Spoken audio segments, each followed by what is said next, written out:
Hello guys ආදරෙන් පිළිගන්නවා ඇනිකොම් SL YouTube channel එකට. ඔන්න අදත් මම අරන් ඇවිත් තියෙන්නේ Blue Lock anime series එක. ඉතින් anime වලට ආසයි ඉන්නවා නම් දැන්ම channel එක subscribe කරලා එකතු වෙන්න. ඒ වගේම කලින් episode බලපු නැති අය ඉන්නවා නම් ඒවත් channel එකට ගිහින් නරඹන්න කියලා ආදරෙන් මතක් කරන ගමන් අපි යමු අද episode එක බලන්න. ඉසගි රින්ට අභියෝග කරානේ එයාගේ ටීම් එකත් එක්ක සෙල්ලම් කරන්න කියලා.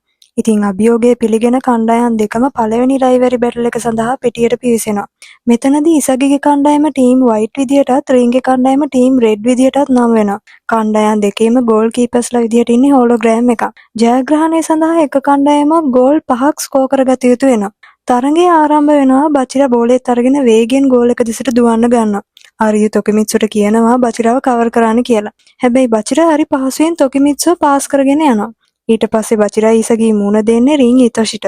බචිරා ඉසගිට බෝලේ පාස් කරන්න වගේ සැරසිලා එකපාරට බෝලේ නගිට පාස් කරනවා. ඒත් නගි පිටිපස්සෙන් අරියෝ ඉන්න නිසා නගි බෝලේ ඉසගිට පාස් කරනවා.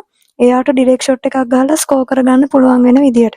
රින් කිසිම දෙයක් නොකර මෙයාලගේ ක්‍රීඩා විලාසය දිහා හොඳට නිරීක්ෂණය කරනවා.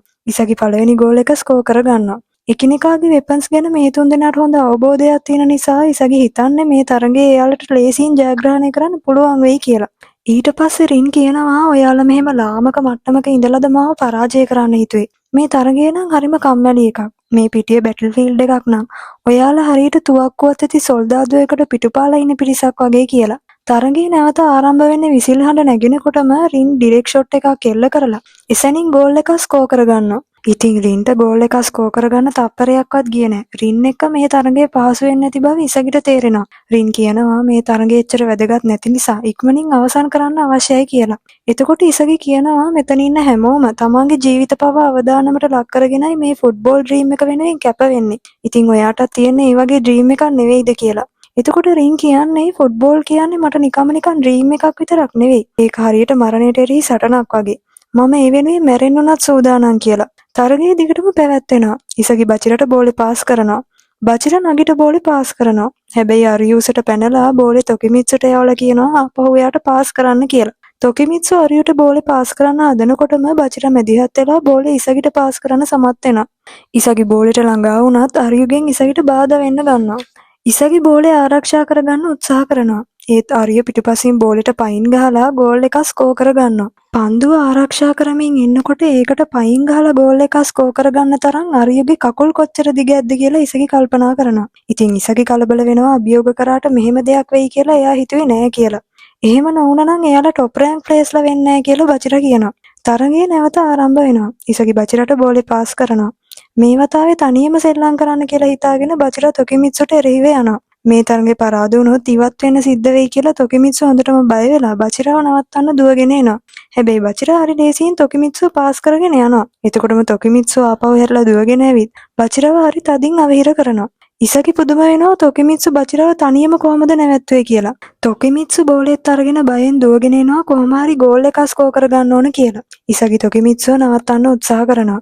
හැබැයි තනියම හැප්පෙන්න බැරි තරම් තොකිමිත්සු ශාරීරිකව ගොඩාක් ශක්තිමත් බව ඉසගිට තේරෙනවා. ඉතින් තොකිමිත්සු ඉසගිව හරි පහසුවෙන් පාස් කරගෙන ගිහින් ගෝල් එකක් ස්කෝර් කරගන්නවා. ඒත් එක්කම රෙඩ් කණ්ඩායම 3ට 1ක් විදිහට තරගයේ පෙරමුණ ගන්න සමත් වෙනවා. ඒ අතරතුරේ ඉසගි කල්පනා කරනවා අපේ ටීම් එක එකිනෙකා හොඳට තේරුම් අරගෙන අවබෝධයෙන් සෙල්ලම් කරනකොට කිසිම කණ්ඩායම් හැඟීමක්වත් නැතුව මේ තුන්දෙනා කොහොමද මේම ගෝල් ස්කෝර් කරගන්නේ? මොකක්ද එයාලා සහ අපි අතර තියෙන පරතරය කියලා. ඒ අතරතුරේ නගි පුදුමෙන් ඉසගිට කියනවා ෆුට්බෝල් කියන දේ හරිම විනෝදයි. අපිට වඩා දක්ෂ ක්‍රීඩකයෝ තව ගොඩක් ඉන්නවා. ඔයාට ස්තුති කරන්නයි මම මේ දේවල් මේ විදිහට දකින්න පෙළඹුණේ කියලා. ඊට පස්සේ නගී අලුත් උපාය මාර්ගයක් ටීම් එකට යෝජනා කරනවා. බචිරයි ඉසගී මේකට එකඟ වෙනවා. ඒත් නගි මෙහෙම අලුත් අදහසක් ඉදිරිපත් කිරීම ගැන ඉසගී පුදුම වෙනවා. එතකොට නගි කියනවා මේක මම අදහසක් ඉදිරිපත් කරපු පළවෙනි අවස්ථාව.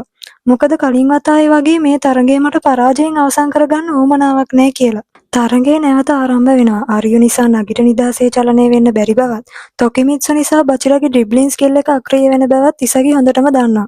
ඒ නිසා මෙයාලා කරන්නේ මීටර් 15ක් දුරින් ත්‍රිකෝණයක ආකාරයෙන් එකිනෙකාට සමීපව ඉඳලා තුන්දෙනා අතර බෝලේ පාස් කරගෙන යන එක. එතකොට ඉසගි හිතන්නේ මෙයාලට මිඩ්ෆීල්ඩ් එක කන්ට්‍රෝල් කරගන්න පුළුවන් කියලා. අරියු නගිව කවර කරගෙන ඉන්න නිසා සැලැස්ම විදිහට ස්කෝර් කරගැනීමේ chance එක පැවරෙන්නේ ඉසගිට.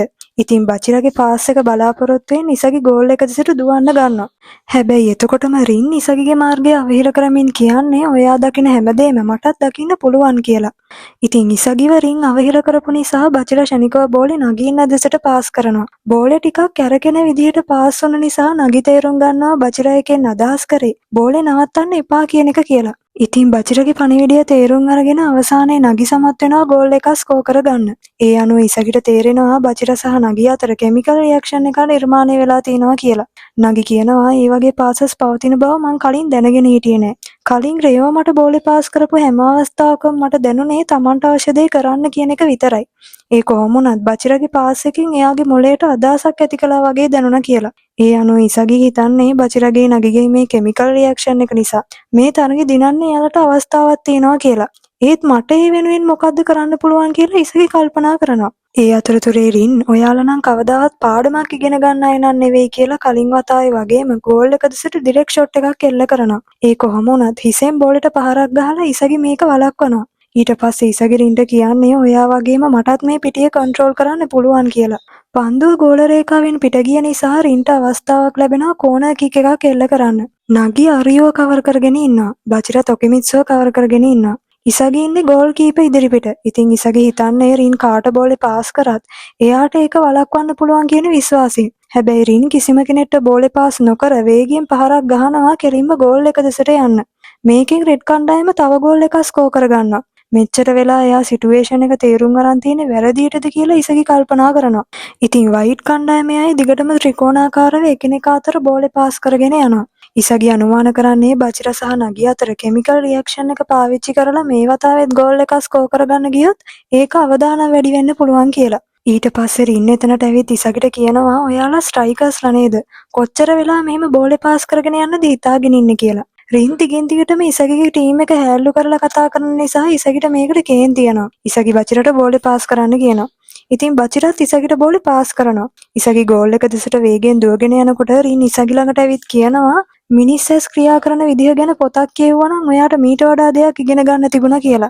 ඊට පස්සේ රින් ඉසගි ඉදිරිපිටට ඇවිත් බෝලේ ලබා ගන්නවා. ඉසගි කල්පනා කරනවා එයාගේ හැම චලනයකටම රින් කොහොමද මෙහෙම ෂණිකව ප්‍රතිචාර දක්වන්නේ කියලා. දැන් කාටවත් රින්ව නවත්තන්න පුළුවන් කමක් නැහැ. එතකොට ඉසගි තේරුම් ගන්නවා ගෝල් එක ස්කෝර් කරගන්න පුළුවන් බවක් එයාට ඇත්තටම දැනුනේ නැහැ. නමුත් එයා ඒක විශ්වාස කරලා එතෙන්ට යන්න පෙළඹුණා. ඒ කියන්නේ මෙච්චර වෙලා පිටිය කන්ට්‍රෝල් කරලා තියෙන ඉසගි නෙවෙයි මේ රින් ඉතොෂි. මේ හැමදේම තේරුම් යනකොට ඉසගි පරක්කු වැඩි. ඉතින් රින් බචිරවයි නගියයි වේගෙන් පාස් කරගෙන ගිහින් ගෝල් එක ස්කෝර් කරගෙන තරගය අවසන් කරනවා. ඉසගිගේ ප්ලෑන් සේරම මේ රින් ඉතොෂි ඉදිරියේ අන්තිමට අසාර්ථක වෙනවා. රෙඩ් කණ්ඩායම අවසානයේ වයිට් කණ්ඩායමට එරෙහිව පහට දෙකකින් ජයග්‍රහණය කරනවා. ජයග්‍රහණය කරපු කණ්ඩායමට පරාජිත කණ්ඩායමෙන් ප්ලේයර් කෙනෙක් ස්ටීල් කරගන්න ඕනනේ. ඉතින් අරියු කල්පනා කරනවා කාවද එයාලා ස්ටීල් කරගන්නේ කියලා. රින් නම් මේකට එච්චර උනන්දුවක් දක්වන්නේ නැහැ. තොකිමිත්සු යෝජනා කරනවා අර ඩ්‍රිබල් කරන කෙනාව තෝරගත්තා නම් හොඳයි කියලා. අරියුත් මේ යෝජනාවට එකඟ වෙලා බචිරව ස්ටීල් කරගන්න තීරණය කරනවා. තොකිමිත්සු කියන්නේ තනි කුසලතාවන්ට රෙඩ් කණ්ඩායම කොහොමද දක්ෂ නිසා බචිරගේ ස්කිල් එකත් එකතු වුණාම එයාලට තවත් ශක්තිමත් වෙන්න පුළුවන් කියලා. බචිර හරි දුකෙන් ඉසගිට කියනවා මට අවශ්‍ය වුණේ අවසානයේ දක්වා ඉසගිගේ ටීම් එකත් එක්ක එකට ඉන්න. ඒත් මේක තරග නීතියක් නිසා මට දැන් යන්න සිද්ධ වෙනවා. හැබැයි ඊළඟ අවස්ථාවේ මං ඔයා එනකම් බලාගෙන ඉන්නේ නැහැ. මාව අවශ්‍ය නම් ඔයයි මන් ළඟට එන්න ඕන කියලා. ඉතින් බචිරට සිද්ධ වෙනවා රෙඩ් කණ්ඩායමේ අයත් එක්ක ඊළඟ ස්ටේජ් එකට යන්න. ඉසගිටයි නගිටයි සිද්ධ වෙනවා තුන්වෙනි ස්ටේජ් එකෙන් දෙවෙනි ස්ටේජ් එකට යන්න. අපි ඊළඟ එපිසෝඩ් එකෙන් බලමු දෙවෙනි ස්ටේජ් එකේදී ඉසගිට මොන වගේ අභියෝගයන්ට මුහුණ දෙන්න සිද්ධ වෙයිද කියලා.